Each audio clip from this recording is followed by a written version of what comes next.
Good morning students. Last class में हमने discuss किया था rate of reactions, order of reactions. Order of reaction के अंदर zero order and first order के न्यूमेरिकल्स एंड ग्राफिकल पोर्शन को हम ऑलरेडी डिस्कस कर चुके हैं। आज हम इसी बात को कंटिन्यूस लेना है सेकंड ऑर्डर रिएक्शंस के अंदर।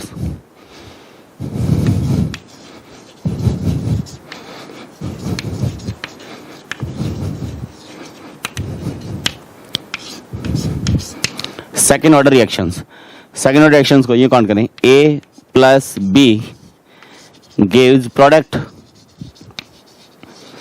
अभी तक हम जीरो एंड फर्स्ट ऑर्डर में क्या कर रहे थे, एक रिएक्टेंट कर रहे थे, उसको कन्वर्ट कर रहे थे प्रोडक्ट में। जीरो ऑर्डर में तो वो डिपेंड ही नहीं करता था, फर्स्ट में डायरेक्टली प्रोपोर्शनल। लेकिन सेकंड के अंदर या तो मैं रिएक्शन को इस तरह लिखूंगा ए प्लस बी गिव्स प्रोडक्ट, या तो रिएक्शन को इस तरह लिख दें 2a गिव्स प्रोडक्ट। ये भी कंडीशन हो सकती है।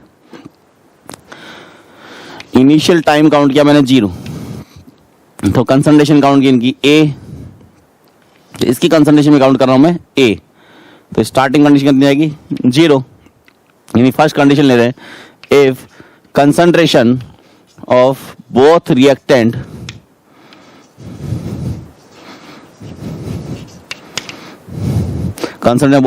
Is same.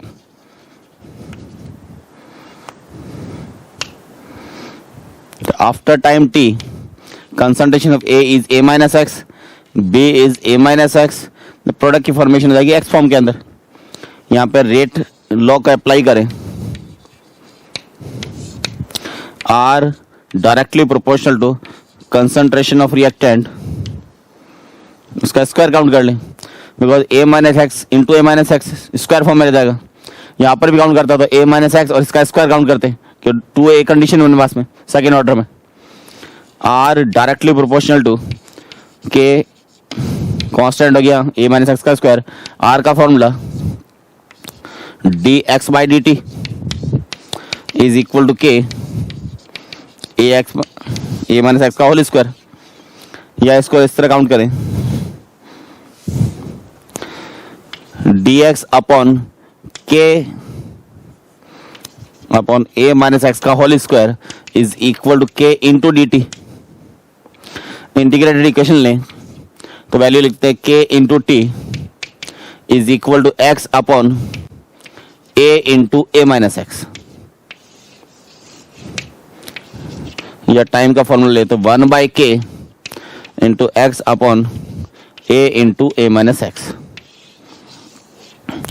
इसकी हाफ लाइफ को कंसिडर करें तो हाफ लाइफ का फॉर्मूला टी हाफ, टाइम को रिप्रेजेंट करें 50%, यानी टी हाफ का मीनिंग हो गया 50% डिसोसिएशन।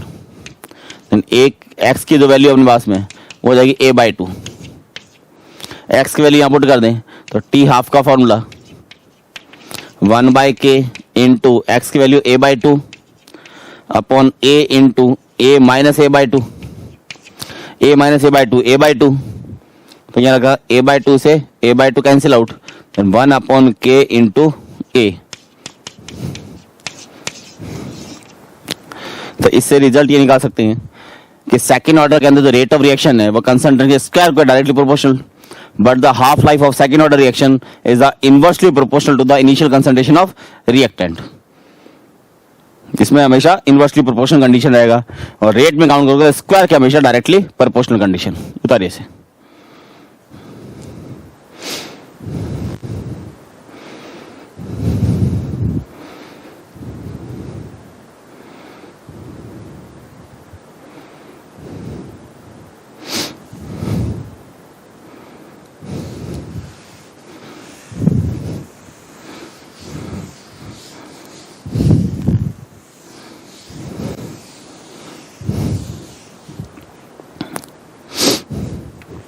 क्वेश्चन देखते हैं इसके। In a second order reaction, if concentration of both reactant are same, then 40% of the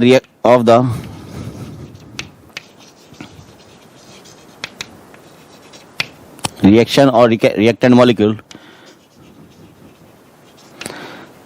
decomposed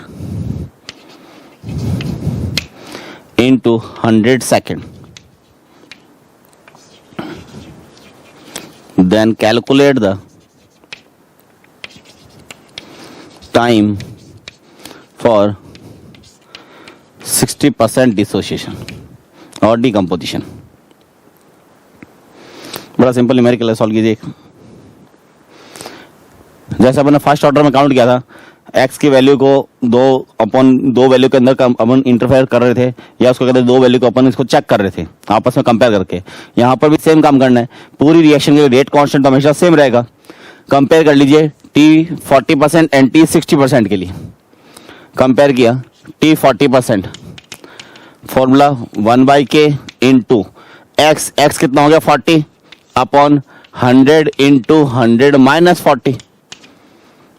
again t 60%, 1/k into 60 upon 100 into 100 minus 60. Upon में लें तो ये वैल्यू कैंसिल आउट. t 40% के लिए टाइम गिवन है 100 second, then 100 upon t 60% is equal to, यहाँ अपने पास value होगी 40, 100 से 100 कैंसिल आउट, 40/60 एंड 60/40. तो यहाँ पर 40/60 इंटू यहाँ 60/40, then 40/60 condition, 100 upon t 60% is equal to 4/9. Then t 60% is 9 into 100/4. 4 से cancel 25. It means 225 seconds.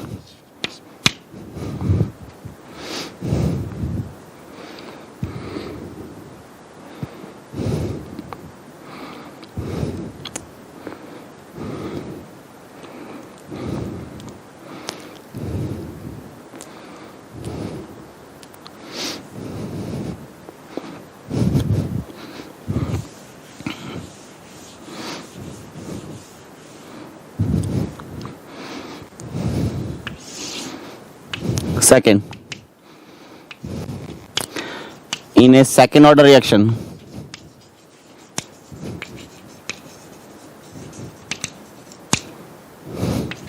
if 1/4 part, इसको 1/4 पार्ट को अभी हम इसको चेंज कर लेते हैं. if 25% of reaction dissociate in 50 seconds, then calculate the time for the dissociation of 2/3 part. कीजिए सॉल्व इसे.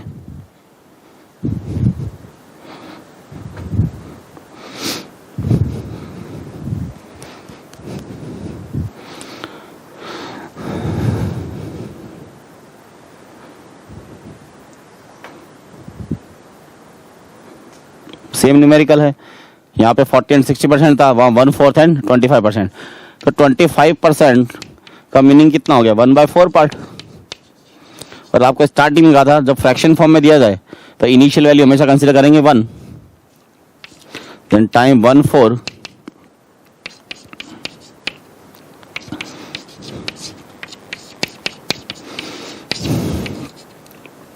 1/k into 1/4 upon 1 minus 1/4 value t 2/3 part 1/k into 2/3 upon 1 minus 2/3 upon में लें इसे तो ये कैंसिल और इसका टाइम दिया हुआ 50 अपॉन t 2/3 पार्ट. यहाँ वैल्यू होगी 1/4 अपॉन 3/4. तो इसको मैं यहीं सॉल्व कर लूँ 1/4 अपॉन 3/4. 4 से 4 cancel out. It means value होगी 1/3. यहाँ वैल्यू होगी 2/3 अपॉन 1/3. ये cancel out. It means 2/1 value. और रिवर्स करा तो वैल्यू कितनी होगी 1/2. Then t 2/3 is 50 into 6. It means 300 second. यानी 25% में टाइम लगेगा 50 सेकेंड एंड 2/3 पार्ट डिसोशिएट होने में टाइम लग जाएगा 300 सेकेंड। कीजिए कॉपी से।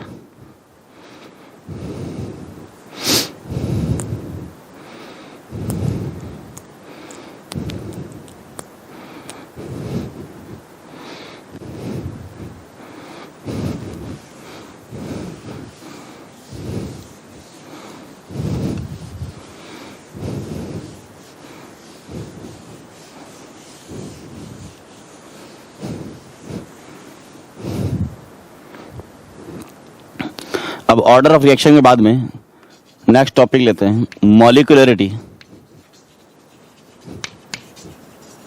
Molecularity of reaction. Order of reaction का तो सिंपल मीनिंग हमने ये लिखा था, the order of reaction number of reactant molecule that affects the rate of reaction, but molecularity of reaction is equal to the total number of reactant molecule taking part in an elementary reaction or taking part in single step of a reaction। यानी single step में participate करने वाले reactant molecule जो है उसे normally बोलेंगे molecularity of reaction, या total number of reactant molecules भी बोल सकते हैं इसे। And molecularity of reaction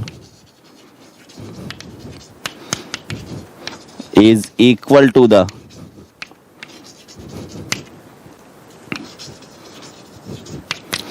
total number of reactant molecule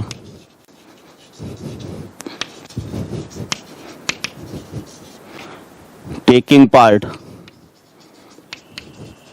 in an elementary reaction or single step of a complex reaction।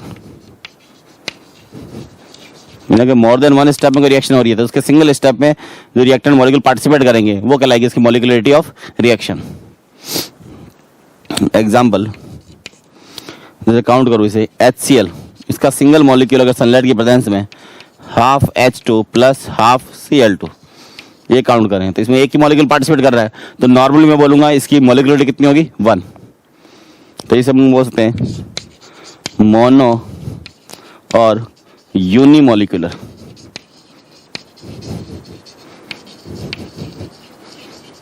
Mono और unimolecular reaction. Second N2 plus O2 gives to NO, इसमें दो reactant molecule है तो इसको हम बोलेंगे by molecular reaction. Third condition 2NO2 plus O2 2NO plus O2 gives to NO2, जिसको बोलते हैं ट्राई और टर मॉलिक्यूलर।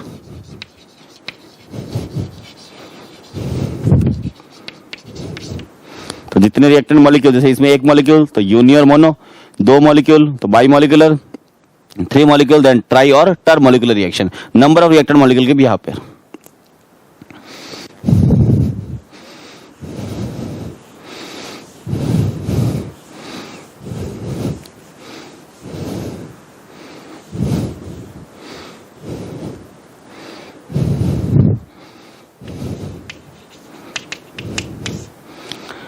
मॉलिक्यूलरिटी की मैक्सिमम वैल्यू जो है वो हम ही मानते हैं मैक्सिमम वैल्यू 3 ही पॉसिबल है। 3 पॉसिबल वैल्यू कंसिडर कर सकते हैं क्योंकि आरएनएस ने कंसेप्ट दिया था कि मैक्सिमम 3 रिएक्टेंट मॉलिक्यूल्स के बीच में ही इफेक्टिव कोलिजन के चांसेस सबसे ज्यादा रहते हैं। अगर मोर देन 3 पार्टिकल है या मोर देन 3 रिएक्टेंट मॉलिक्यूल्स हैं तो उनमें इफेक्टिव कोलिजन के चांसेस कम रहेंगे, या तो उनका ओरिएंटेशन कहीं ना कहीं डिस्टर्ब होगा या उसका एनर्जी जो है वो कहीं ना कहीं डिस्टर्ब हो जाएगी। तो ये बोला था रिएक्टेंट मॉलिक्यूल्स के बिहाफ पे मॉलिक्यूलरिटी मैक्सिमम कितनी होगी 3। तो molecularity of any reaction is up to 3 consider कर सकते हैं। जैसे एग्जांपल काउंट किया 2A plus B plus 2C, gives product. अब इसमें अपने पास में 2a प्लस बी प्लस सी, अगर यहाँ अगर मॉलिक्यूलरिटी चेक कर दे ए के 2, बी का 1 और सी के 2 मॉलिक्यूल्स, तो मॉलिक्यूलरिटी कितनी होनी चाहिए 5, but it is a complex reaction, more than 3 हम कंसीडर करते नहीं है। तो इस रिएक्शन को स्टेप वाइज काउंट किया कि फर्स्ट स्टेप कॉम्प्लेक्स रिएक्शन को दिया हुआ स्टेप वाइज, फर्स्ट रिएक्शन दे रखा है A plus B plus C, ये मिलके कंपाउंड बना रहा है X. Second step A plus सी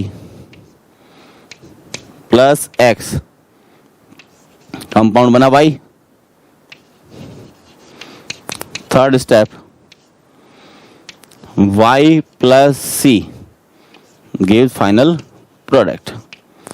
अब ये कॉम्प्लेक्स रिएक्शन जो है मोर देन वन स्टेप में कंप्लीट हो रही है, तो हम फिर इंडिविजुअल स्टेप की मॉलिक्यूलरिटी को कैलकुलेट करेंगे। पूरी रिएक्शन को मॉलिक्यूलरिटी को कैलकुलेट करना इम्पॉसिबल है। अगर मान लो क्वेश्चन आ भी गया जेई के एग्जाम के अंदर कि 2a plus B plus 3c gives product की मॉलिक्यूलरिटी कितनी होगी, तो उसमें हम ये चेक कर सकते हैं कि मॉलिक्यूलरिटी मैक्सिमम 3 होती नहीं है, तो उसको इस तरह लिखा जाएगा, या तो रिएक्शन कभी कंप्लीट होगी नहीं, अगर रिएक्शन होती भी है तो मोर देन वन स्टेप में कंप्लीट होगी। तो अब इसकी मॉलिक्यूलरिटी काउंट करने के लिए हम इंडिविजुअल स्टेप की, फर्स्ट स्टेप में मॉलिक्यूलरिटी कितनी होगी 3, सेकेंड में भी 3 और थर्ड में कितना हुआ 2, तो मॉलिक्यूलरिटी को इस तरह लिखा जाएगा, molecularity step wise 3, 3, 2, but overall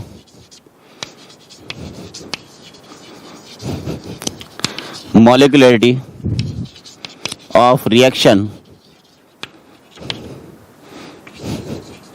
cannot be calculated because reaction completed in more than one step or reaction can't be proceed completion on completion। यानी या तो रिएक्शन कभी कंप्लीट होगी नहीं, अगर होती भी है तो मोर देन वन स्टेप में कंप्लीट होगी, और फिर हमें इंडिविजुअल स्टेप वाइज की मॉलिक्यूलरिटी को कैलकुलेट करना होगा।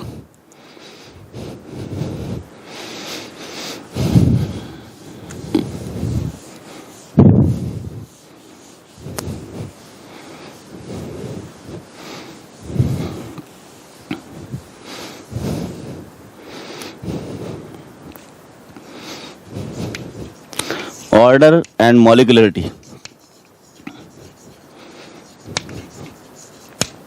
अगर डिफरेंस की बात करें तो नॉर्मल बोलता है ऑर्डर ऑफ रिएक्शन जो होता है वो हमेशा एक्सपेरिमेंटल वैल्यू है,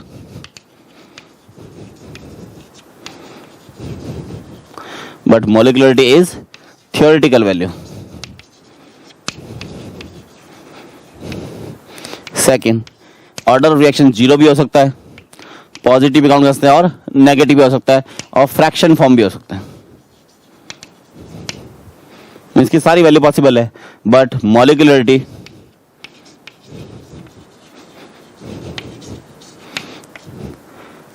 जीरो कभी भी नहीं होती, क्योंकि कम से कम एक रिएक्टेंट मॉलिक्यूल तो चाहिए रिएक्शन को स्टार्ट करने के लिए। इसमें लिखते हैं number of reactant molecule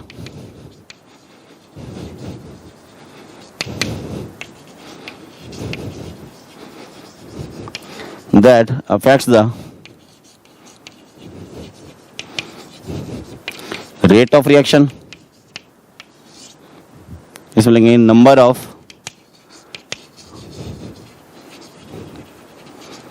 reactant molecule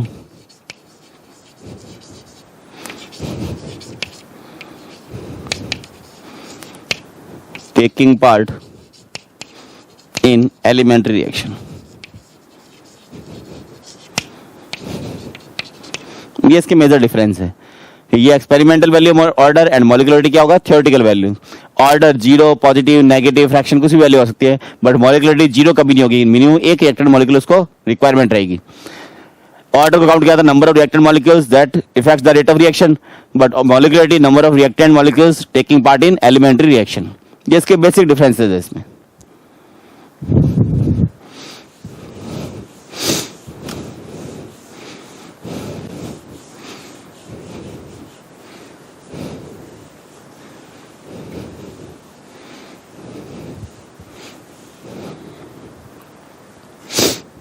next count करते हैं, should order reaction.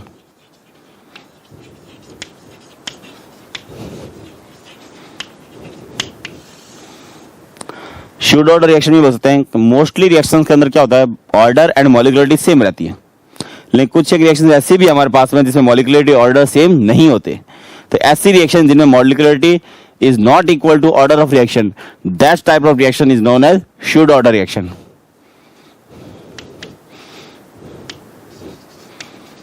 Most of the reaction same value of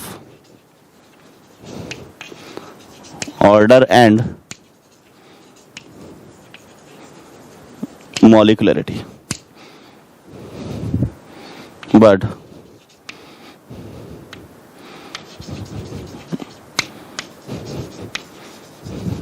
some well-known reaction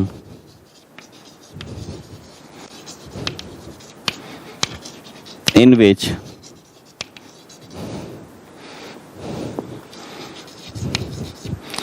order is not equal to molecularity, या इसको उल्टा बोलते हैं molecularity not equal to order of reaction. This type of reaction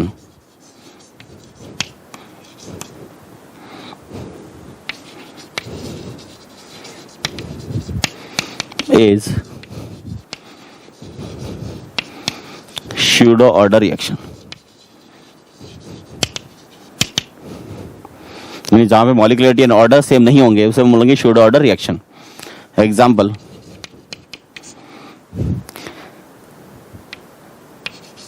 inversion of cane sugar, यानी शर्करा का प्रतिपन, inversion of cane sugar फॉर्मूले का C12H22O11 प्लस H2O, एसिड की मीडियम में काउंट किया इसे, and it gives C6H12O6 glucose plus C6H12O6, इसे काउंट करेंगे फ्रक्टोज। अब यहाँ पे यूनिवर्सल सॉल्वेंट हमारे पास में H2O, तो इसका ऑर्डर जो रहेगा हमारे पास ऑर्डर रहेगा 1, because in case of excess solvent और H2O ऑर्डर इज ऑलवेज 0। इसी तरह H प्लस भी अगर कहीं पे कंसिडर किया हुआ है तो उसका भी ऑर्डर कितना होगा 0, बट OH माइनस को ऑर्डर में हमेशा कंसिडर किया जाएगा। तो एक्सेस सॉल्वेंट हो जाए चाहे H2 हो जाए, उसका ऑर्डर हमेशा हम कितना लिखेंगे 0। तो ऑर्डर 1 एंड मॉलिक्युलरिटी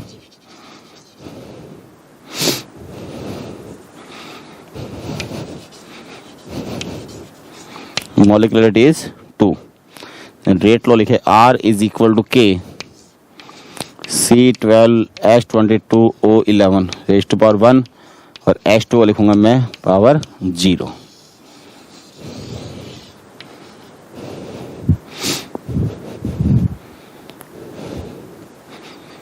हो गया कॉपी, कीजिए फटाफट।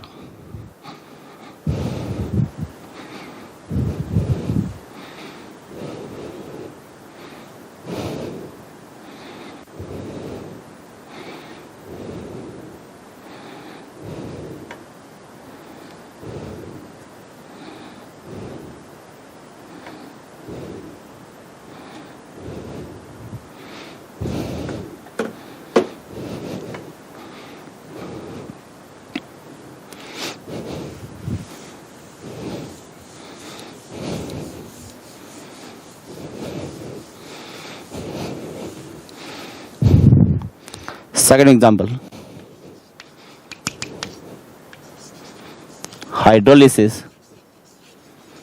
of ester in esterification.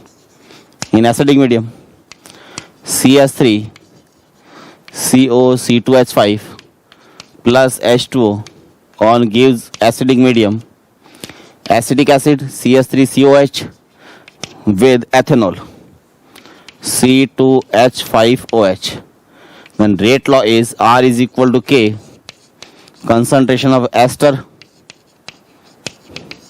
into concentration of H2O.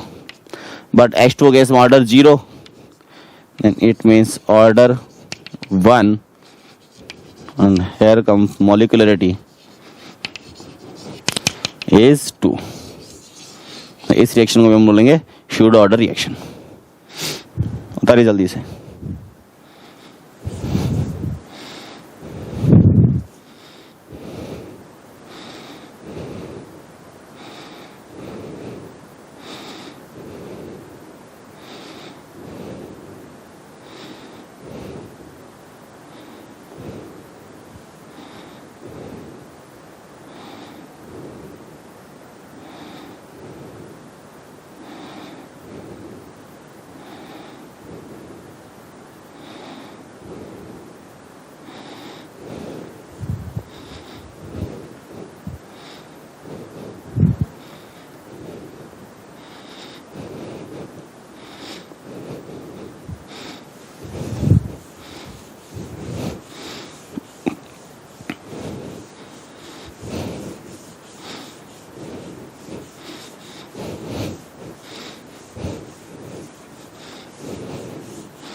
Next topic लेते हैं हम,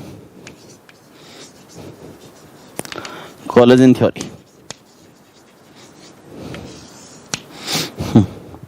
अब कोलेजन थ्योरी के अंदर नॉर्मली ये बोलता है, आरएनएस ने बोला था कि बाइनरी जो मॉलिक्यूल्स होते हैं, बाइनरी रिएक्टेंट मॉलिक्यूल्स या ऐसी रिएक्शन जिसमें दो रिएक्टेंट आपस में पार्टिसिपेट कर रहे हैं, तो दो रिएक्टेंट जब भी होंगे तो आपस में क्या करें, कोलॉइड होंगे.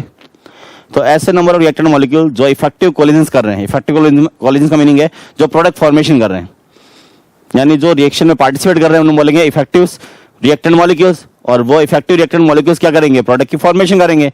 तो उन कोलिजन को हमने बोला इफेक्टिव कोलिजन्स. पर मिलीलीटर यानी पर वॉल्यूम और पर यूनिट टाइम के अंदर जो इफेक्टिव कोलिजन्स की रेट होती है उसमें बोलते हैं कोलिजन फ्रीक्वेंसी. तो मोस्टली ये कोलिजन फ्रीक्वेंसी या कोलिजन कंसेप्ट जो दिया गया है वो दिया गया है बाइनरी रिएक्शंस के लिए, बाइनरी मॉलिक्यूल्स के लिए.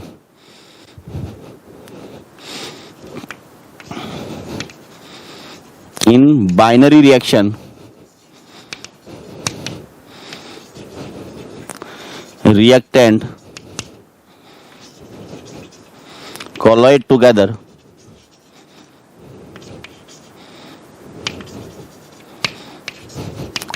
to form product.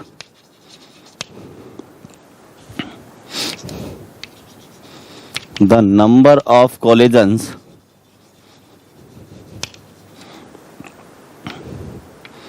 in per unit time, यानी पर सेकेंड बात कर सकते हैं, and in unit volume.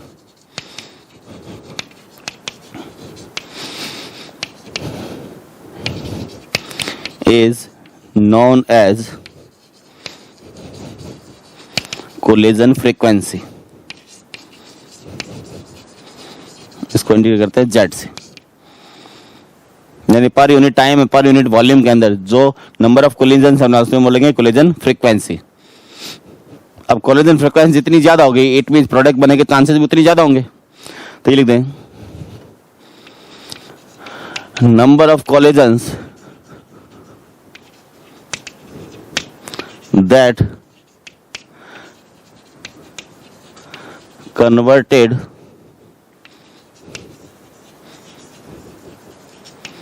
reactant molecule into products are effective coalitions.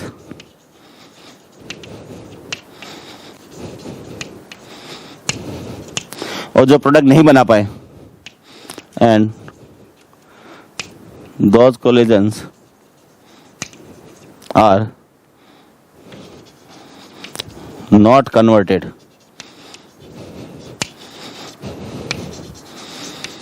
into product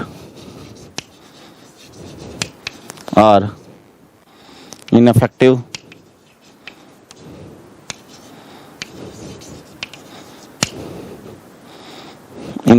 collisions.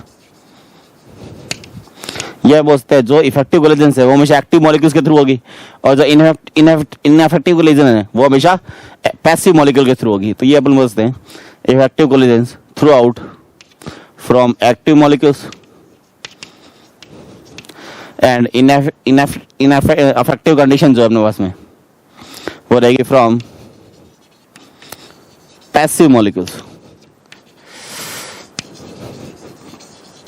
from passive molecules for effective collision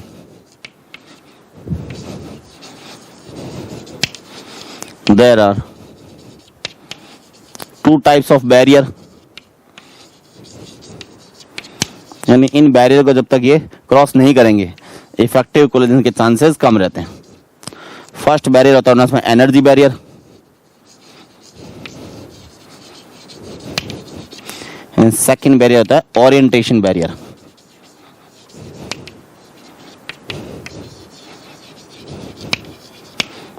उतारिए।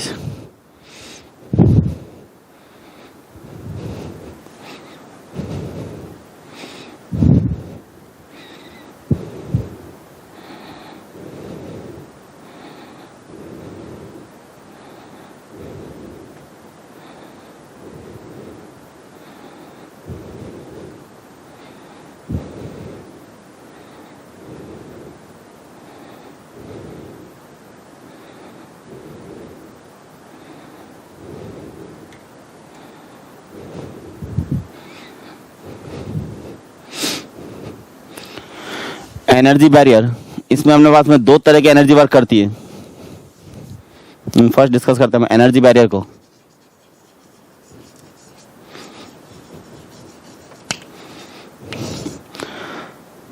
First threshold energy,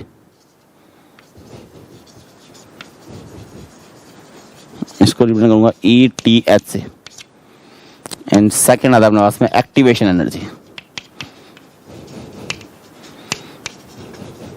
activation energy इसको represent करेंगे EA से। तो कोलोइडिन मॉलिक्यूल के लिए जो मिनिमम अमाउंट ऑफ एनर्जी होता है किसी भी केमिकल रिएक्शन में पार्टिसिपेट करने के लिए, उन्हें हम बोलते हैं threshold energy. But the reactant molecule को रिएक्शन में पार्टिसिपेट करने के लिए to the formation of product जो रिक्वायर्ड एनर्जी होगी उसे बोलेंगे हम एक्टिवेशन एनर्जी। तो for the formation of product minimum amount of energy required to reactant molecule in a chemical reaction is known as activation energy, but the minimum amount of energy possessed for reactant molecule for colliding of reactants is known as threshold energy. तो इसको अपन graphical portion से अगर explain करें,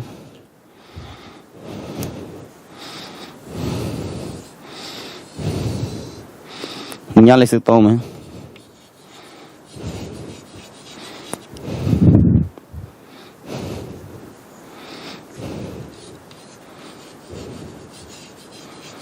progress of reaction, और यहाँ इसको count करते हैं पोटेंशियल एनर्जी या एवरेज एनर्जी। इसको हम कंसिडर कर लेते हैं 0 OA B C D and E condition में। मैं इसको इस तरह पास में ये भी लिख रहा हूँ, इसकी वैल्यू ये 0 किलो जूल,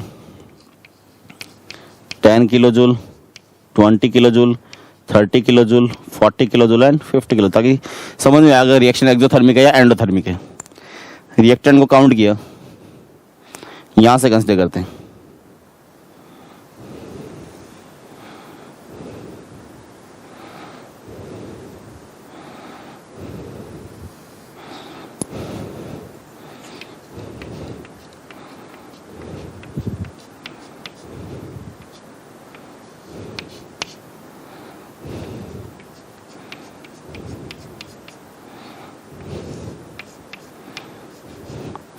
ये जो डिफरेंस है ये मेरा कहलाएगा हीट ऑफ रिएक्शन, डिपेंड करूंगा मैं डेल H से, हीट ऑफ रिएक्टेंट। ये मेरे पास में रिएक्टेंट है यहाँ पे, इसको कन्वर्ट करा हुआ है प्रोडक्ट के अंदर। तो ये टोटल एनर्जी जो अपने पास में जो कोलोइडल मॉलिक्यूल के रिक्वायरमेंट है उसे नॉर्मली बोलता है ETH, यानी थ्रेशोल्ड एनर्जी, जो कोलोइडल मॉलिक्यूल के लिए रिक्वायरमेंट एनर्जी है। फिर काउंट करें, यहां से यहां तक अगर मैं काउंट करूं, इस पॉइंट से इस पॉइंट तक, एक पॉइंट काउंट किया मैंने यहां से यहां तक,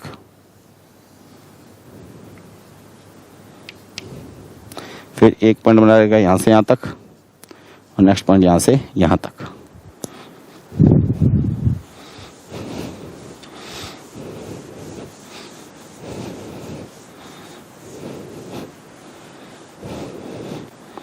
तो मैं लिखता हूं यहां से OA, जो एनर्जी होगी मेरे पास में, उसे बोल सकता हूं मिनिमम और average energy of reactants OA, sorry इसको काउंट किया OB तक, OB, OA जो है अपने पास में OA, या इसको लिखता हूँ AO is average energy of products. फिर काउंट किया B से लेकर E तक, then BE is activation energy, activation energy for reactant और फॉरवर्ड रिएक्शन, और फॉरवर्ड रिएक्शन। फिर काउंट किया E से लेकर A तक, यानी EA activation energy for products, याद आएगा बैकवर्ड के अंदर। फिर काउंट किया हमने OE is known as threshold energy, यानी ETH, but AB is heat of reaction del H। ये टोटल अपने पास में हो गया थ्रेशोल्ड एनर्जी, इसमें से ये अपने पास में डेल H की कंडीशन। अब अकॉर्डिंग टू थर्मोडायनामिकली चेक करें, थर्मोडायनामिक्स एंड थर्मोकेमिस्ट्री, इसके अकॉर्डिंग चेक करें, देन डेल H की रिएक्शन आती है del H is equal to del H not product minus H not reactant. फिर इसमें लिखा जाता है कि एक्सोथर्मिक पॉइंट है अपने पास में एंडोथर्मिक पॉइंट है। For exothermic del H is always negative, del H negative, तो इट मीन्स क्या होगा, H not R is greater than H not P। For endothermic reaction, del H is positive. It means H naught product is greater than H naught reactant. लेकिन हम क्या पढ़ रहे हैं, kinetics. According to kinetics,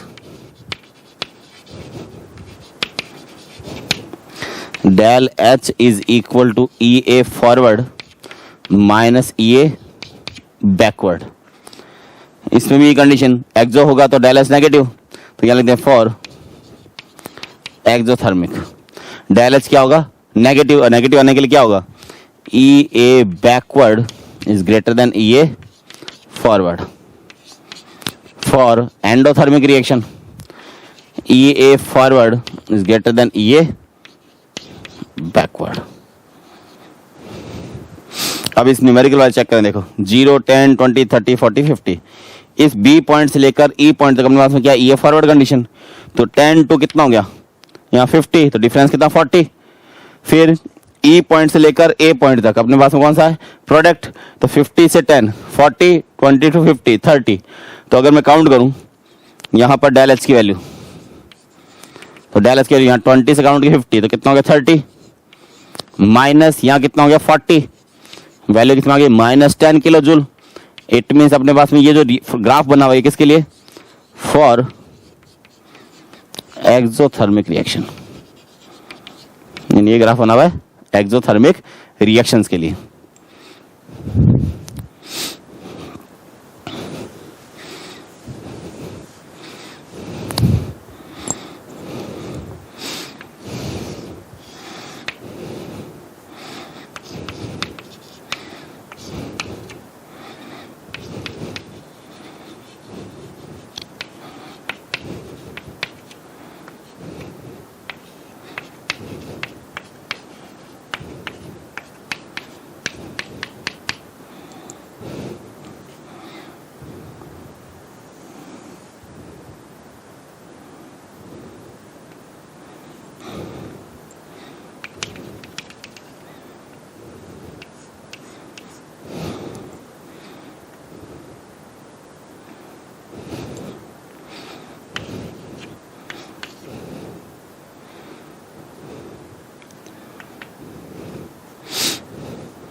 अब यहाँ भी वही कंसेप्ट लगाएं, अगर 0, 10, 20, 30, 40 एंड 50, तो रिएक्टेंट के लिए देखो 20 to 50 कितना हो गया 30, और यहाँ काउंट करो तो मैं कितना हो गया, देखो यहाँ से काउंट किया सी पॉइंट से को मैच करवा दे तो कितना हो गया 50, 30, 20, तो यहाँ वैल्यू जो आएगी डेल एच की फॉरवर्ड में तो कितनी होगी 30 -20, इट मीन्स +10।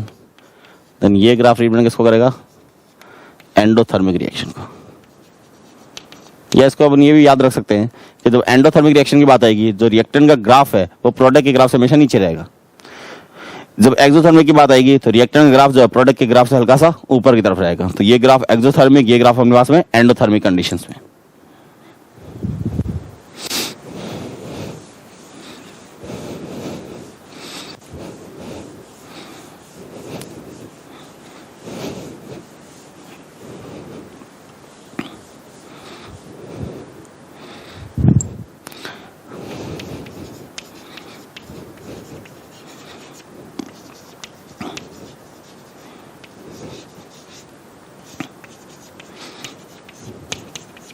अब थ्रेशोल्ड एनर्जी को अगर एक्सप्लेन करना चाहें हम तो इस तरह कर सकते हैं, average energy of reactant molecule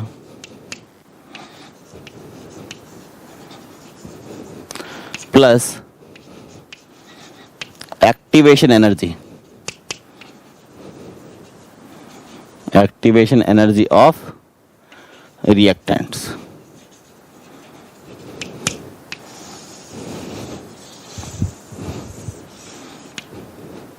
threshold is average energy plus activation energy, और एक्टिवेशन एनर्जी को डिफाइन करना चाहो तो ये बोल सकते हो threshold energy minus potential energy of reactant molecules. यहाँ लिख दें एक्टिवेशन एनर्जी, जिसको EA से रिप्रेजेंट किया हुआ है, is equal to threshold energy minus potential energy of reactants.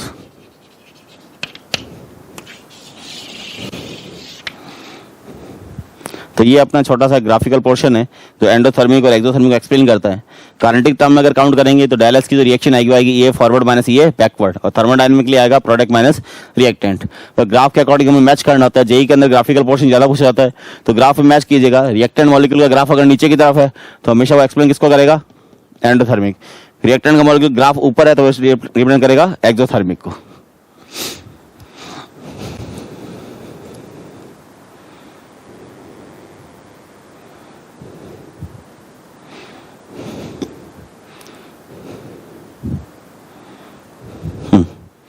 आगे कंटिन्यू करें इसे।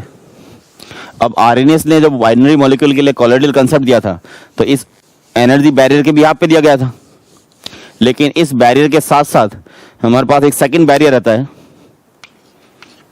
उसे बोलते हैं orientation barrier. Orientation barrier orientation barrier क्या है कि आपस में कोलॉइड जो कोलॉइडल मॉलिक्यूल होंगे वो डायरेक्ट कोलिजन होना चाहिए, इफेक्टिव कोलिजन में एक साथ आमने सामने टकराने चाहिए। जैसे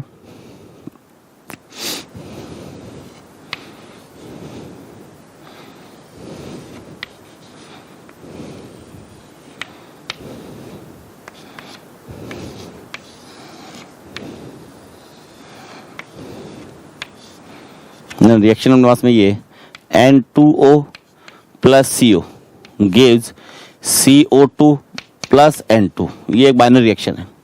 अब इसमें ये N2O मॉलिक्यूल, ये CO मॉलिक्यूल, अगर मान लो ये इफेक्टिव कोलिजन करेंगे तो ये कार्बन का जो मॉलिक्यूल है वो टकराएगा किससे? डायरेक्ट नाइट्रोजन से। नाइट्रोजन टकराएगा तो इफेक्टिव प्रोडक्ट की फॉर्मेशन नहीं होगी। It means there is no reaction. But अगर ओरिएंटेशन इस तरह कर दिया जाए,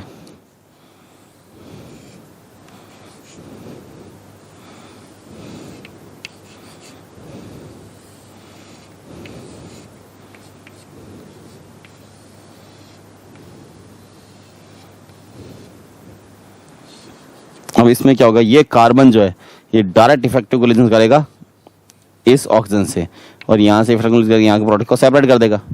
तो कंडीशन ये बन जाएगी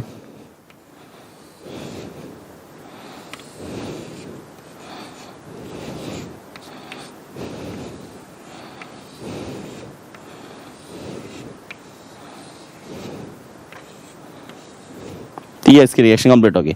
यानी आमने सामने जो टक्कर है वो एकदम हमेशा इफेक्टिव होनी चाहिए ताकि ये इजीली प्रोडक्ट फॉर्मेशन कर सके। अब इन दोनों बैरियर में इतना से याद रखना है, ये दोनों बैरियर ऐसा नहीं कि सेपरेट होने चाहिए। अगर एक भी बैरियर पीछे छूट गया, यानी without energy barrier orientation barrier अगर काम कर रहा है तो रिएक्शन कभी कंप्लीट नहीं होगी। ओरिएंटेशन बैरियर यानी ओरिएंटेशन प्रॉपर है लेकिन एनर्जी इनसफिशिएंट है, तब भी रिएक्शन कंप्लीट नहीं होगी। जब तक दोनों बैरियर एक साथ नहीं चलेंगे रिएक्शन कभी कंप्लीट नहीं होती है। इसको नोट डाउन कीजिए। If orientation is proper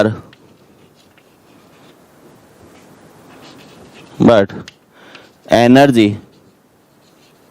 is insufficient,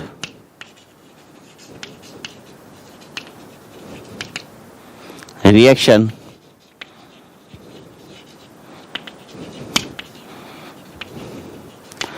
cannot be completed, or energy is sufficient but orientation is improper, and also reaction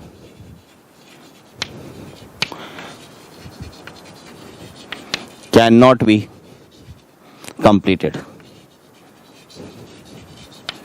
यानी दोनों बैरियर अपने साथ एक साथ चलने चाहिए। जब तक दोनों बैरियर नहीं चलेंगे ये रिएक्शन कभी भी आगे बढ़ा नहीं पाएंगे और प्रोडक्ट फॉर्मेशन भी ज़्यादा नहीं हो पाएगी। तो इट मीन्स एनर्जी बैरियर के साथ साथ हमारा ओरिएंटेशन बैरियर भी है, ये भी एक साथ उसमें कंप्लीट पार्टिसिपेट होना जरूरी है। अगर नहीं करेगा तो रिएक्शन भी कंप्लीट नहीं हो पाएगी।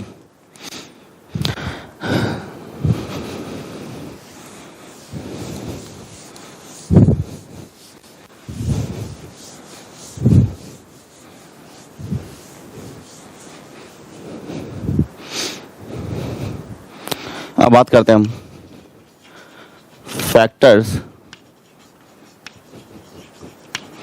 Affecting the rate of reaction. अब इतना समझे, एक्टिवेशन एनर्जी की रिक्वायरमेंट कब होगी? जब वो रिएक्शन आगे नहीं बढ़ पा रही। मान लो ए और बी मॉलिक्यूल जो है आपस में कोलाइड हो रहे हैं। इसको एक्सप्लेन इस तरह करें,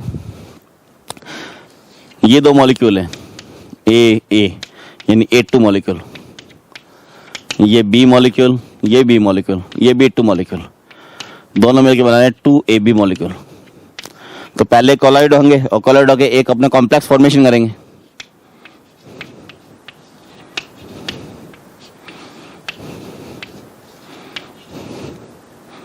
यानी पहले A2 और B2 ये मॉलिक्यूल कोलाइड हुए और एक यहाँ पे एक्टिवेटेड कॉम्प्लेक्स फॉर्मेशन करेंगे। इस कॉम्प्लेक्स को अगर एनर्जी मिलेगी तब तो वो क्या करेगा, अपना बॉन्ड ब्रेक करेगा और बॉन्ड ब्रेक करके कन्वर्ट हो जाएगा A B condition plus A B condition. लेकिन अगर एनर्जी सफिशिएंट नहीं मिली यहाँ पर, यहाँ पर एनर्जी सफिशिएंट उसे नहीं मिल रही, तो ये एक एक्टिवेटेड कॉम्प्लेक्स वापस किसमें कन्वर्ट हो जाएगा, रिएक्टेंट के अंदर। तो सफिशिएंट एनर्जी के साथ ये प्रोडक्ट को फॉर्मेशन कर पाएगा। अगर एनर्जी सफिशिएंट है, मान लो एनर्जी उसे प्रॉपर दी गई है, तो एनर्जी उसे दे दी गई, एनर्जी की रिक्वायरमेंट पड़ा, इसका मतलब क्या, रेट ऑफ रिएक्शन क्या स्लो है। जहां पे रेट ऑफ रिएक्शन स्लो होगी तभी तो उसका एनर्जी की रिक्वायरमेंट होगी या टेम्परेचर की रिक्वायरमेंट होगी। लेकिन अगर रेट ऑफ रिएक्शन फास्ट है तो उसे विदाउट एनर्जी उसे अपने आप रिएक्शन को कंप्लीट करना होगा। तो यहां पे हम लिख सकते हैं rate of reaction is fast then activation energy is low. If rate of reaction is slow then activation energy is high. यानी एक दूसरे का हमेशा ये इनवर्स पॉइंट रहेंगे। तो हम बात तो कर रहे हैं rate factors affecting the rate of reaction, लेकिन जो फैक्टर्स अफेक्ट कर रेट ऑफ रिएक्शन को उसी के साथ हम बात करेंगे इसकी एक्टिवेशन एनर्जी का। एक्टिवेशन एनर्जी के लिए ऐसे फैक्टर जो इसको इफेक्ट करेंगे। तो पहला फैक्टर काउंट किया मैंने कंसंट्रेशन। तो रेट ऑफ रिएक्शन के लिए अपने पास कंडीशन आती है R is equal dx by dt या R is equal to K concentration. तो कंसंट्रेशन में जितनी बढ़ाऊंगा रेट ऑफ रिएक्शन भी उतनी ही बढ़ेगी। वो जीरो ऑर्डर में अलग कंडीशन है पास में, लेकिन फर्स्ट ऑर्डर सेकंड ऑर्डर अगर रिएक्टेंट मॉलिक्यूल पार्टिसिपेट कर रहा है, इफेक्ट करे रेट ऑफ रिएक्शन को, तो जैसे कंसंट्रेशन बढ़ाओगे तो रेट ऑफ रिएक्शन भी क्या होगा, हमेशा इफेक्ट होगी। तो इसे हम लिखते हैं rate of reaction directly proportional to concentration. Rate of reaction अगर बढ़ी हुई है तो एक्टिवेशन एनर्जी क्या होगी, लो होगी। रेट ऑफ रिएक्शन ही कम है तो एक्टिवेशन एनर्जी की वैल्यू ज्यादा होगी। सेकेंड पॉइंट अपन काउंट कर लें, surface area. Surface area of reactant.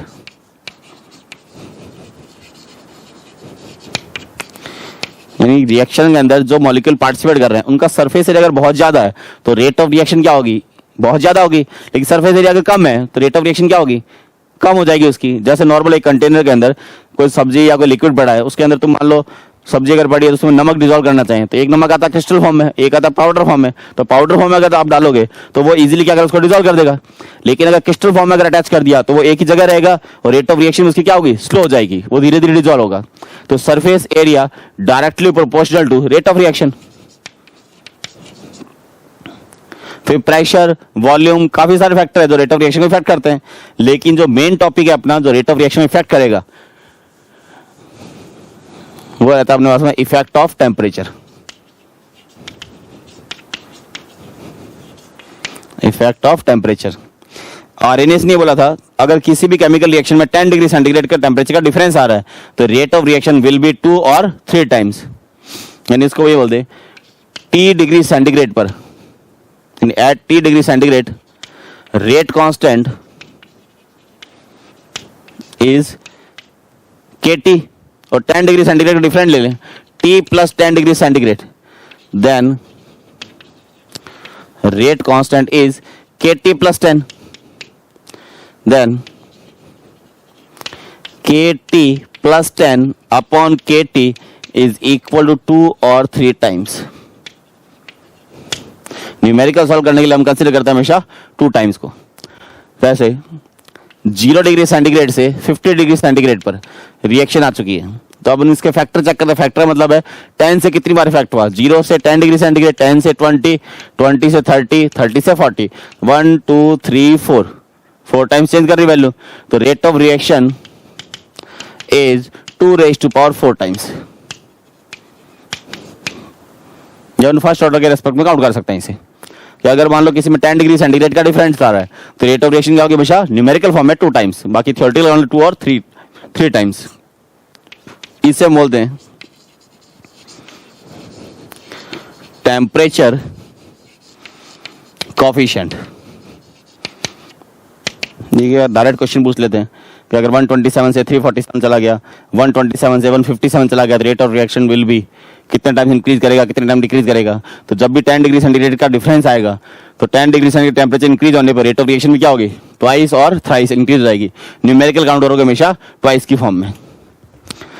फिर आर्हेनियस ने टेम्परेचर और रेट ऑफ रिएक्शन बोलते हैं रेट कांस्टेंट के रेस्पेक्ट में अपनी एक इक्वेशन दी। जिसे हम बोलते हैं Arrhenius equation.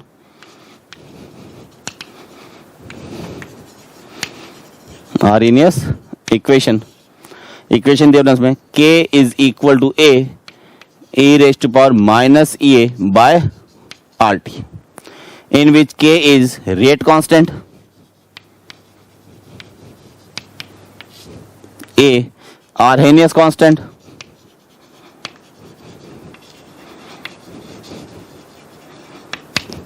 EA activation energy,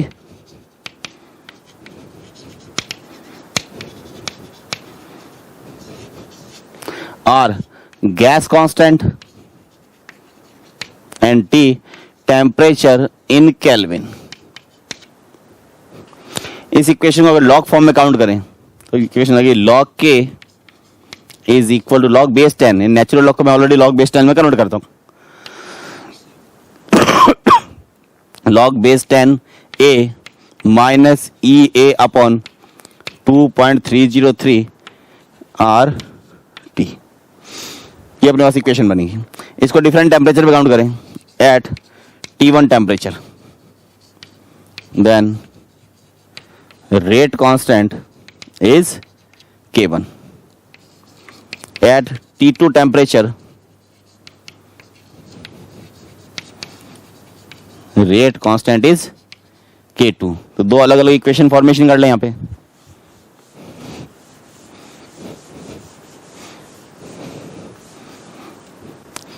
तो पहले काउंट करें हम K1 condition, log K1 is equal to log A minus EA upon 2.303 R T1, log K2 log A minus EA upon 2.303 R T2। दोनों इक्वेशन सब्ट्रैक्ट कर दें, यानी equation second minus equation first, then log K2 minus log K1 log A minus EA upon 2.303 RT2, फिर minus log A और ये minus plus में convert हो जाएगा तो plus EA upon 2.303 RT1। log A से log A कैंसिल आउट, ये log में काउंट करें इसको लिख दे log K2 by K1, E upon 2.303 R दोनों में कॉमन ले लें, then E upon 2.303 R 1 upon T1 minus 1 upon T2। इसको डिफरेंट टेम्परेचर में कंसिडर कर सकते हैं। अब यहाँ लिखूँ मैं अगर eight T2 is greater then T1, यानी फाइनल टेम्परेचर इनिशियल से ज़्यादा हो, तो यहाँ 10 और यहाँ 50 लिखा, तो ये वैल्यू किस में आ जाएगी? Positive. Then E A is positive, इनमें K2 is greater then K1। अपने पास ये रिएक्शन जो नॉर्मली होता है, ये रिएक्शन कौन सी हो जाएगी? Endothermic reaction. If T1 is greater than T2 then K1 is greater than K2, तो इसे हम बोल सकते हैं exothermic reaction. But if T1 is equal to T2, in temperature constant है, then K1 is equal to K2 और EA की value जो अपने पास में आएगी 0। तो इसमें होता है कि अगर ना तो हीट इसमें कोई इवॉल्व होगी और ना हीट इसमें रिलीज होगी, ना तो पार्टिसिपेट करेगी और ना वो रिलीज करेगी, तो EA की वैल्यू कितनी आ रही है? 0। तो अगर सिंगल कांस्टेंट पर अगर वैल्यू काउंट करें तो इक्वेशन आएगी K is equal to A e raise to power minus E by RT। Different temperature count करें तो log K2 by K1 equal to E upon 2.303 R 1 upon T1 minus 1 upon T2। तो इसके question में ध्यान रखिए, JEE में direct question पूछा जाता है, दो वेरिएबल टेम्परेचर देते हैं और उस पर EA की वैल्यू पूछी जा सकती है। और या ग्राफिकल पोर्शन में इसको चेक करें, K is equal to A e raise to power minus E by RT।